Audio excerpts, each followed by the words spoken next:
Good morning all of you. हमारे YouTube channel geography junction पे आपका हार्दिक स्वागत है।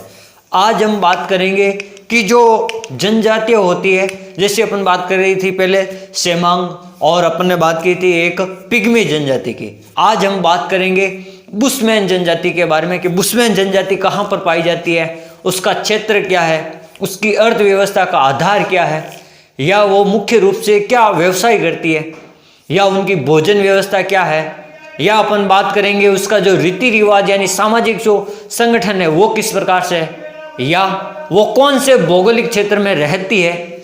इन सभी विशेषताओं के बारे में अपन बात करेंगे।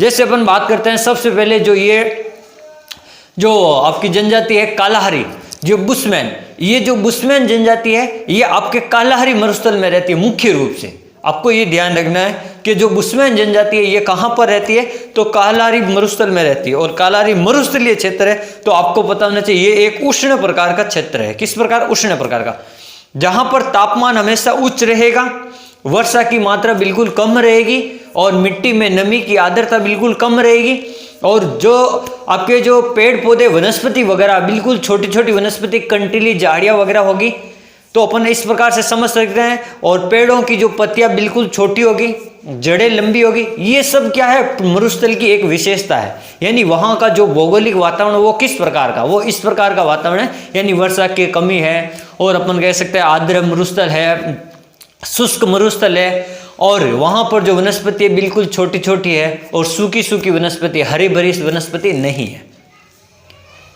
फिर हम बात करते हैं कि ये जो बुशमैन जनजाति है, ये बुशमैन जो आदिवासी जाति है, ये 17वीं शताब्दी में डच निवासी, यहाँ जैसे अफ्रीका में डच निवासी आए थे उनके संपर्क में आई थी। ये जो बुशमैन जनजाति है 17वीं शताब्दी में उनके संपर्क में आने वाली ये दक्षिण अफ्रीका की एक आखेटक जाति है। यानी आखेटक का मतलब है शिकार करने वाली, या जो जंगलों में घूमने वाली जनजाति है, जो वहाँ से भोजन प्राप्त करती है और वहीं शिकार करके उनको खा के और अपना जीवन यापन करती है। तो ये एक प्रकार से आखेटक प्रकार की जाति है जो सबसे पहले 17वीं शताब्दी में डच जो निवासी थे उनके संपर्क में आई थी, तो उन्होंने इसका नाम दिया था कि ये बुशमैन जनजाति के लोग हैं।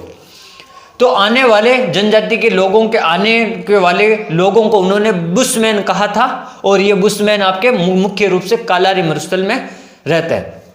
अब भौगोलिक वातावरण, ये सबसे पहले तो ये कहाँ रहते हैं, दक्षिणी अफ्रीका के एक विशाल पठार के पूर्व में उच्च पर्वत श्रेणियां हैं जहां पर कालाहारी मरुस्थल है। यानी कालाहारी मरुस्थल है, जैसे आप बात करोगे दक्षिणी अफ्रीका की, जो दक्षिणी अफ्रीका, ये अफ्रीका का जो है क्षेत्र, यहाँ पर दक्षिणी अफ्रीका है नीचे वाला क्षेत्र, तो यहाँ आपको कालाहारी मरुस्थल मिलेगा। कालाहारी मरुस्थल है, नाबीब मरुस्थल है, ये पास पास में, नाबीबिया मरुस्थल है, ये पास पास में है। तो यहाँ दक्षिणी भाग के दक्षिण पश्चिम है, अफ्रीका का जो दक्षिण पश्चिम भाग वाला है, तो वहां पर ये जनजाति आपको देखने को मिलेगी, यहीं पर ये मरुस्थल है। फिर अपन बात करते हैं जो इस कालाहारी मरुस्थल की उत्पत्ति एक क्षेत्र का नाम आता है बेचुआलैंड, उससे हुई है। कालाहारी मरुस्थल की उत्पत्ति बेचुआलैंड से हुई है, और जिसे अपन साल्ट पास कहते हैं, यानी नमक दर्रा, जिसे अपन क्या कहते हैं, साल्ट पास भी कहते हैं।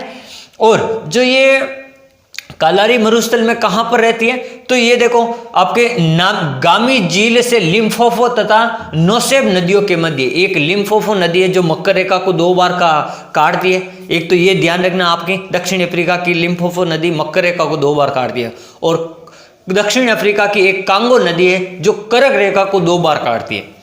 फिर एक राजस्थान की माही नदी है, वो भी कर्क रेखा को 2 बार काटती है। तो मैंने आपको 3 नदियां बताई और तीनों ही 2-2 बार रेखाओं को काटती है, तो ये ध्यान रखना। फिर अपन बात करते हैं ये कहां पर रहती है, एक तो लिम्फोफो नदी और एक अपन कह सकते हैं नोसेब नदियों के जो बेसिन होते हैं ना, वहां उन बेसिन के बीच में ये रहती है। और इनके मध्य जो घास के मैदान होते हैं, वहां पर जो कालाहारी मरुस्थल में घास के मैदान, नदियों के आसपास के जो घास के मैदान है, वहां पर रहने वाली घास को भी अपन क्या कहते हैं, बुशमैन प्रकार की घास है। वहां निवासी है वही बुशमैन है, और वहां की घास को भी स्थानीय भाषा में क्या कहा जाता है, बुशमैन घास कहा जाता है। वहां का तापमान हमेशा उच्च रहेगा, वर्षा कम रहेगी, और कंटीली झाड़ियां छोटी छोटी वनस्पति रहेगी। फिर उनका शरीर, यानी वो शारीरिक गठन में किस प्रकार से दिखते हैं, या उनका शरीर का जो गठन है किस प्रकार से, लंबे है, छोटे है, किस प्रकार से। तो देखो इनके जो जबड़े वे होठ है थोड़े बाहर निकले होते हैं, जैसे वेस्ट इंडीज या केन्या के खिलाड़ियों को आपने देखा होगा तो उसकी तरह, या ऑस्ट्रेलिया के जो खिलाड़ी है उनकी तरह होठ व जबड़े बाहर निकले हुए, तथा आंखें थोड़ी चौड़ी होगी इनकी, और ये कद में नाटे होंगे, थोड़े छोटे होंगे, बोने टाइप के होंगे, और बाल गुंगराले होंगे। इनके बाल क्या होंगे, गुंगराले, जैसे निग्रो व निग्रिटो जैसे निग्रो व नेग्रिटो जैसे। फिर अपन बात करते हैं भोजन, कि इनका भोजन किस प्रकार का है। यानी ये सबसे पहले तो ये जो बुशमैन जनजाति के लोग हैं सर्वभक्षी लोग हैं, यानी शाकाहारी भी खाते हैं, मांसाहारी भी खाते हैं, सब कुछ खाते हैं। जैसे ये ऐसे जानवरों को खाते हैं कि आपको इनको देख के, या इनको जो आप पढ़ोगे जब इसे अध्याय को, तो आपको हंसी आएगी कि सर ये इसको भी खाते हैं क्या। तो हाँ, ये सर्वभक्षी हैं। ये चिंटियों को, दीमक को, अपने बाल में जो जूं होती है ना उसको भी ये ऐसे पकड़ के खा जाता है। ये सबसे बड़ी विशेषता है। जैसे अपन बात करते हैं मांस, कीड़े मकोड़े, दीमक, चिंटी, सांप, मेंढक, टिड्डियाँ, जो टिड्डियाँ वगैरह आती है जैसे मरुस्थलीय क्षेत्र में कभी वनस्पतियों को नष्ट करने के लिए, फसलों को, तो जो अपन कहते हैं टिड्डियाँ, तो उन टिड्डियों को क्या करते हैं, उनको ये सुखा देते हैं मार के, और सुखा कर उनको पीस के खा जाते हैं। अब ये क्या बात हुई सर, टिड्डियों को भी नहीं छोड़ते तो इनको भी खा जाता है। फिर अपन बात करते हैं जैसे हिरण की चर्बी इनका क्या अत्यंत प्रिय है, हिरण की ये चर्बी खाना पसंद करते हैं, चर्बी पीना पसंद करते हैं। फिर आकेट व शस्त्र, इनका जो क्षेत्र है या उनके जो शस्त्र वगैरह वो किस प्रकार से, आखेट ये जंगलों में शिकार करते हैं और जंगली जानवरों को इकट्ठा करके शिकार किया और उनको इकट्ठा कर दिया। फिर शिकार के लिए ये धनुष और तीर का, अपन कहते हैं धनुष बाण, तो वो धनुष और तीर का प्रयोग करते हैं, और छोटे छोटे लोहे व हड्डियों के कुछ इनके औजार होते हैं, नुकीले औजार होते हैं जिनसे ये शिकार करने में अपने साथ में रखते हैं। कुछ जिराफ की हड्डियों के नुकीले औजार भी होते हैं, जैसे चाकू वगैरह बने होते हैं। अब इनका निवास गृह लगभग सभी जनजातियां जो जातियां हैं आदिवासी, वो सभी अस्थायी प्रकार की, सभी गुमकड़ प्रकार की जनजातियां हैं। तो ये निवास तो इनका अस्थायी निवास होता है, ये गुफाओं में, या अपन कह सकते हैं भूमि के छिद्रों में, जहां पर कोई बड़ा गड्ढा मिला वहां पे ये रहने लगे, जहां कहीं पत्र गुफा मिली वहीं पे रहने लगे। या फिर ये झोंपड़ियां बनाकर रहते हैं, वर्ताकार झोंपड़ियों का आकार होता है। ये जैसे ठंड ज़्यादा सर्दी लगती है तो ये ठंड में क्या करते हैं, आग जला लेते हैं और वहाँ इनको गर्मी मिलती है। या जंगली जानवरों से बचने के लिए भी ये अपने झोंपड़ी के पास में क्या करते हैं, आग लगा देते हैं रात को। और इनके गांव को अपन क्या कहते हैं, व्यर्थ, इनके गांव को क्या कहते हैं, व्यर्थ कहते हैं। फिर अपन पढ़ते हैं इनकी अर्थव्यवस्था का मुख्य आधार क्या है, तो अपन बात करते हैं ये चतुर कारीगर होते हैं, लोहे के चाकू बनाते हैं। ये क्या, लोहे के चाकू और छोटे मोटे औजार बनाते हैं। फिर ये जवार है, बाजरा है, तंबाकू है, और इनकी भी ये खेती करते हैं, जवार, बाजरा, तंबाकू इनकी भी। अब इनका सामाजिक जीवन किस प्रकार का है, यानी 10-20 लोग से लेकर ये 100 तक लोग एक समुदाय में, एक दल में रहते हैं। किस में रहते हैं, एक दल में रहते हैं। और जादू टोना में ये विश्वास करते हैं, भूत प्रेत में ये विश्वास करते हैं। ये लोग परिश्रमी होते हैं, ये लोग उत्साही होते हैं, और ये लोग तीव्र दृष्टि, यानी इनकी जो आंखें हैं, इनकी जो नज़र है बड़ी तेज होती है। जैसे ये शिकार के लिए जो शिकार को ढूंढते हैं तब वो शिकार पर एकदम तीखी नज़र रखते हैं, यानी वो शिकार है तो उसको शिकार को कैसे शिकार करना है ये इनको अच्छी तरह से जानते हैं। और इनकी जो स्मृति है, याद करने की जो क्षमता है, या इनके जो याद रहने की क्षमता है वो अधिक है। ये लोग गर्मी और सर्दी में बचने के लिए अपने शरीर के ऊपर मिट्टी का लेप कर देते हैं। गर्मी में ज़्यादा गर्मी नहीं लगे, सर्दी में ज़्यादा सर्दी नहीं लगे, इसलिए ये क्या करते हैं, मिट्टी में पूरा लेप कर देते हैं। ये आपको ध्यान रखना है। फिर अब दूसरी जनजाति पढ़ते हैं अपन, बुद्धू जनजाति है। ये भी एक गुम्मकड़ प्रकार की जनजाति है।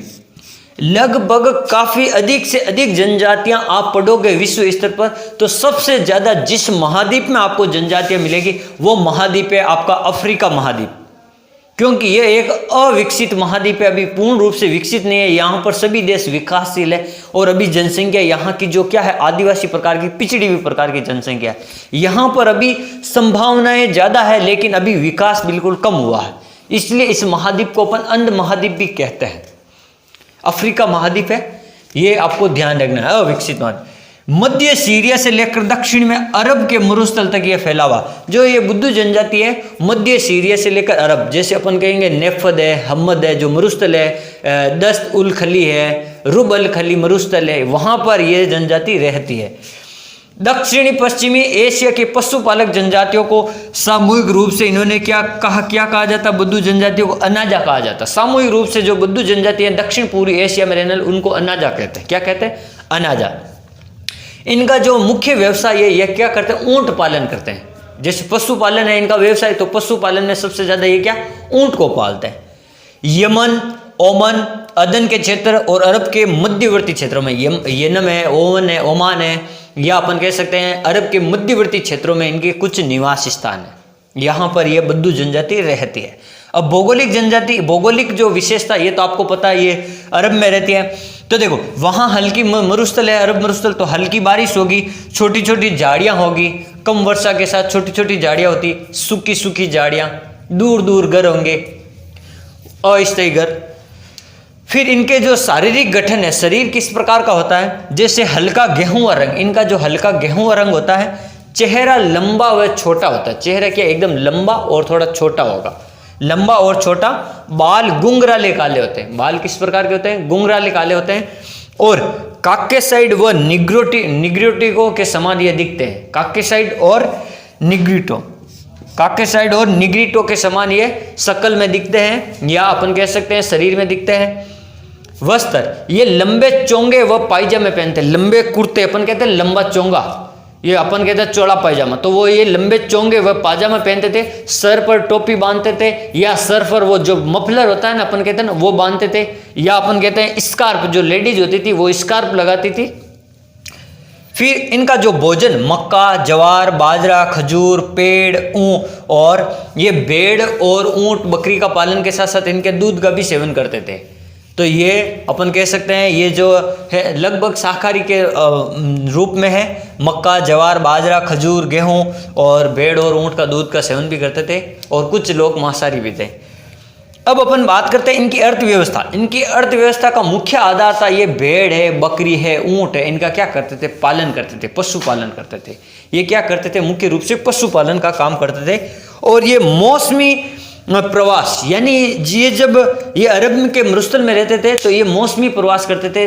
जिस प्रकार जैसे सर्दी आती थी तो ये क्या करते? पहाड़ी इलाकों से मरुस्थलीय क्षेत्र में आ जाते, क्योंकि पहाड़ों पर ज़्यादा ठंड रहती है, तो वहाँ से मरुस्थल में आ जाते।